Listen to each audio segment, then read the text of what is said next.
આજે હું તમારા માટે ખાસ એકદમ હેલ્ધી અને ટેસ્ટી નવરત્ન ઢોકળા લઈને આવી છું. આ રેસીપી ખૂબ જ સરસ છે, ખૂબ જ હેલ્ધી બ્રેકફાસ્ટ રેસીપી છે.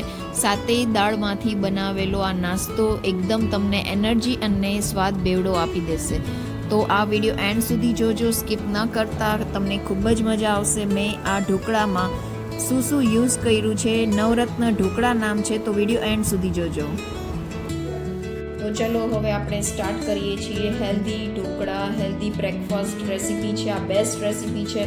તો હવે સૌ પ્રથમ આપણે બધી દાળ જે છે લીધી છે, આપણે એને ધોઈને પલાળવાની છે, સારા પાણીએ ધોવાની છે. અને મેં કઈ દાળ લીધી છે જો, પહેલાં તો મેં ચોખા લીધા છે. 1 કપ ચોખા છે, એક મોટો કપ ચોખા છે અને એક નાનો કપ ચોખા, એટલે ટોટલ 1.5 કપ જેવું ચોખા મેં લીધા છે, 1.5 કપ જેવું. અને 1 કપ એટલે કે એક મોટો વાટકો મેં ચણાની દાળ લીધી છે. અહીંયા મેં એક નાનો કપ જેવું મેં અડદની દાળ લીધી છે, એટલે 1/3 કપ જેવું થાય છે. 1 કપ જેવી મેં મગની છડી દાળ લીધી છે. તુવેરની દાળ 1 કપ, નાની વાટકી છે, નાનો કપ છે, એટલે નાનો કપ જેવી મેં તુવેરની દાળ લીધી છે. લીલા ફોતરાવાળી મગની દાળ છે, એ બી મેં 1 કપ, નાનો કપ લીધી છે. અને 1 ચમચી જેવું મેં મેથીના દાણા લીધા છે.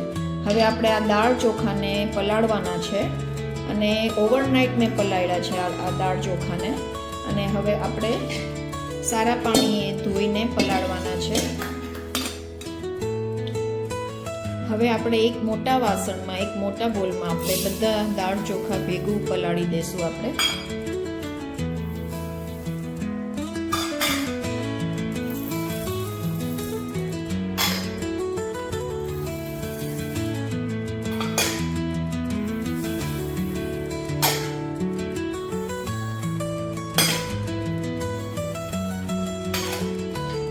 મેથીના દાણા છે બી આમાં જોડે જ એડ કરી લેશું, પલાળી દેશું આપણે.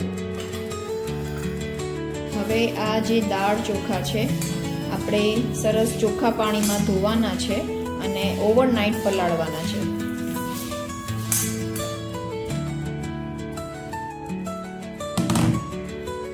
હવે આપણી દાળ છે ચોખ્ખા પાણીમાં મેં 5 થી 6 વાર પાણીમાં ધોઈ લીધી છે. અને હવે દાળને આખી રાત એટલે કે ઓવરનાઇટ સુધી આપણે પલાળી રાખવાની છે અને સવારે ક્રશ કરવાની છે આપણે. અને તમે વિચારતા હશો કે આટલી બધી દાળ છે, જો તમારા ફેમિલીમાં કેટલા જણા છે, કેટલા લોકો માટે બનાવવું છે, તો તમે એ રીતે નાના કપ લઈ શકો છો, નાનો વાટકો, નાની વાટકી, એ રીતે. મેં અહીંયા મારા પૂરા ફેમિલી માટે બનાવું છું ઢોકળા, તો પછી એવી રીતે મેં વધારે ક્વોન્ટિટીમાં મેં દાળ ચોખા લીધા છે. તમે એ રીતે ઓછામાં તમે લઈ શકો છો. હવે આપણે ઓવરનાઇટ માટે પલાળવાનું છે, ઢાંકીને આપણે રાખી દઈશું.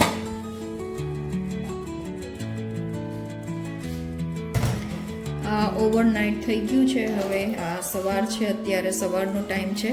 અને હવે આપણી જે દાળ છે એને આપણે એકદમ મિક્સચર જારમાં ક્રશ કરવાની છે, સારું એકદમ દરદરું, થોડુંક દરદરું આપણે પીસવાનું છે.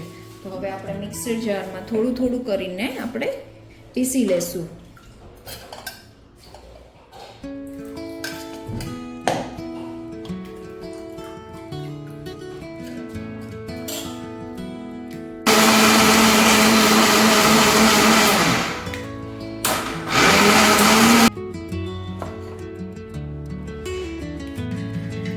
જુઓ, આવી રીતે આપણે પીસવાનું છે. આ થોડું દરદરું છે, એકદમ સ્મૂથ નથી, પણ આપણે આ રીતે પીસવાનું છે. હવે આપણે બધી દાળો આવી રીતે પીસી લેશું.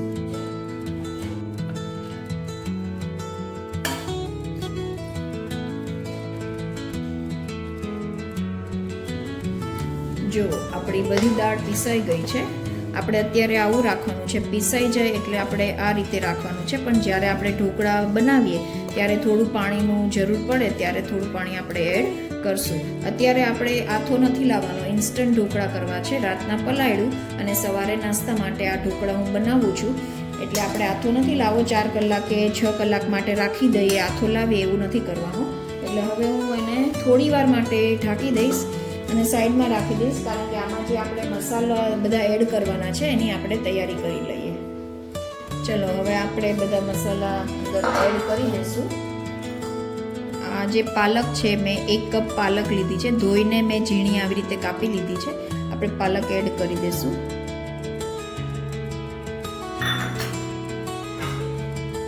આ મેથી છે, મેથી બી મેં ધોઈને સરસ ઝીણી કાપી લીધી છે. ફ્રેશ મેથી, ફ્રેશ પાલક લીધી છે.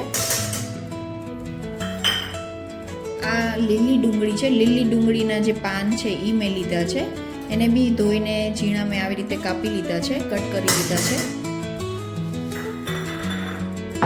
હવે આપણે થોડું લસણ લેવાનું છે. મેં અહીંયા થોડુંક 20 કળી જેટલું લસણ લીધું છે અને આદુ મરચાં મેં આદુ મરચાં મીડિયમ કટ કરી લીધા છે. આદુનો ટુકડો મેં મીડિયમ લીધો છે અને ઝીણા કટ કરી લીધા છે. મરચાં મેં 2 તીખા મરચાં લીધા છે.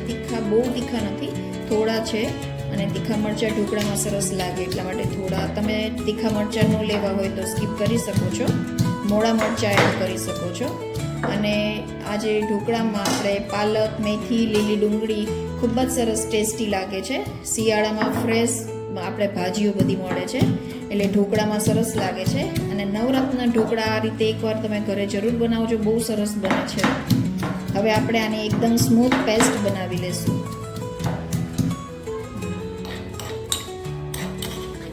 આપણે આદુ મરચાં લસણની પેસ્ટ બની ગઈ છે, કૂટી લીધું છે એકદમ બરોબર. આપણે થોડું અધકચરું જેવું રાખ્યું છે, જે ઢોકળામાં મોઢામાં આવે, લસણ, આદુ, મરચાં જે સારું લાગે છે ટેસ્ટ. હવે આપણે આમાં બધા ડ્રાય મસાલા એડ કરી લેશું. ભાજી એડ કરી લીધી છે બધી.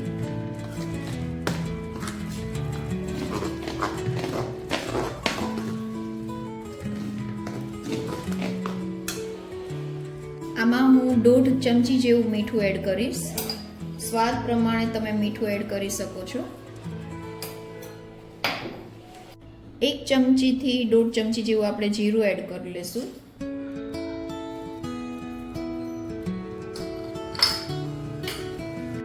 બસ જો હવે આપણે આમાં તમે જે હળદર એડ કરવી હોય તો હળદર એડ કરી શકો છો, નહીં તો પછી સફેદ ઢોકળા તમે રાખી શકો છો.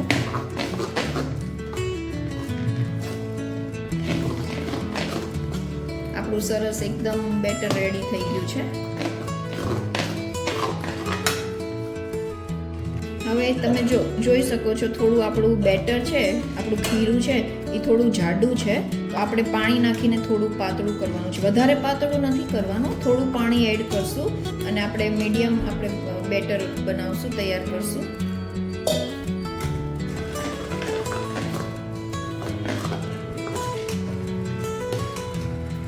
અહીંયા થોડી મેં કોરિએન્ડર લીવ્સ, ધાણા ભાજી કટ કરી લીધી છે, કોથમીરની ભાજી એ આપણે એડ કરવાની છે.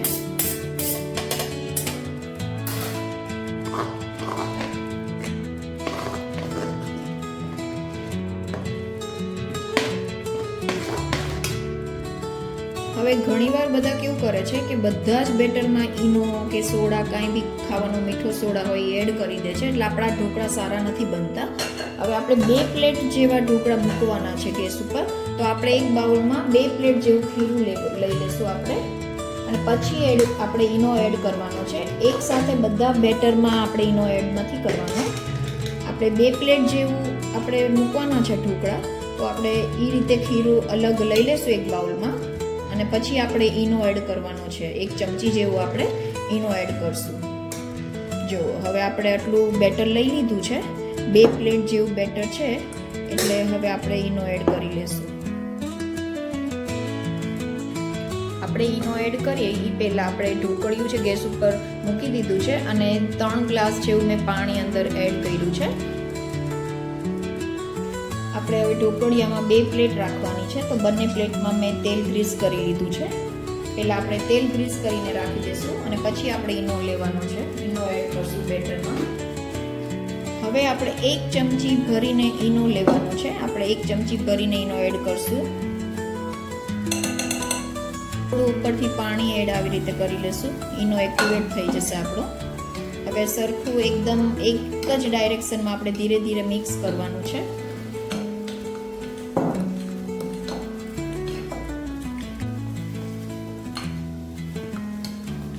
હવે આપણે બંને પ્લેટમાં મેં એડ કરી લીધું છે બેટર.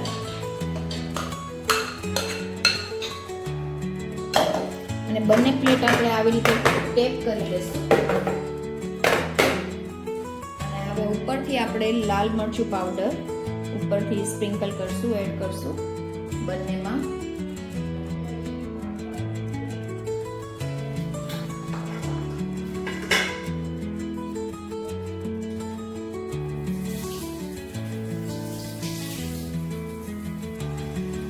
હવે પાણી ઉકળે છે આપણું, એટલે આપણે પ્લેટ રાખી દઈશું.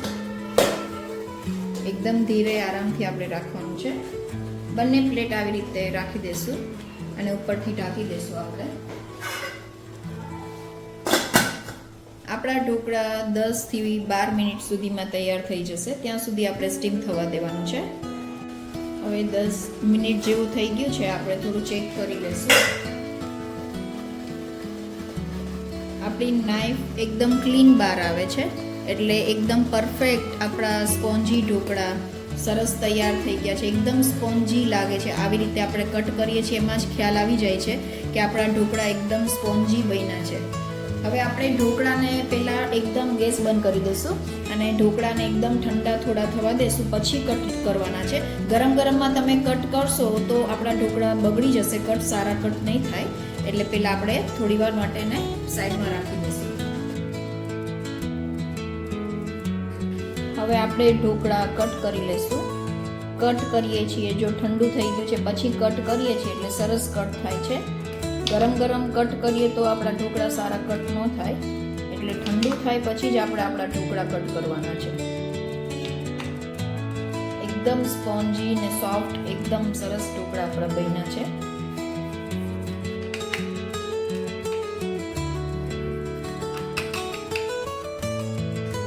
જો મેં પાછળ બીજી 2 પ્લેટ ગેસ ઉપર રાખી દીધી હતી, એ બી સરસ થઈ ગયા છે.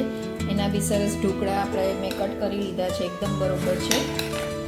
જો એકદમ સરસ સોફ્ટ જાળીદાર થયા છે. જો તમે જોઈ શકો છો, એકદમ સોફ્ટ સ્પોન્જી સરસ ઢોકળા આપણા થઈ ગયા છે. મેં 4 ગેસમાં ઢોકળા રાખી દીધા હતા પ્લેટ. હવે આપણે સર્વ કરવાના છે. પ્લેટમાં આપણે સર્વ કરી લઈશું.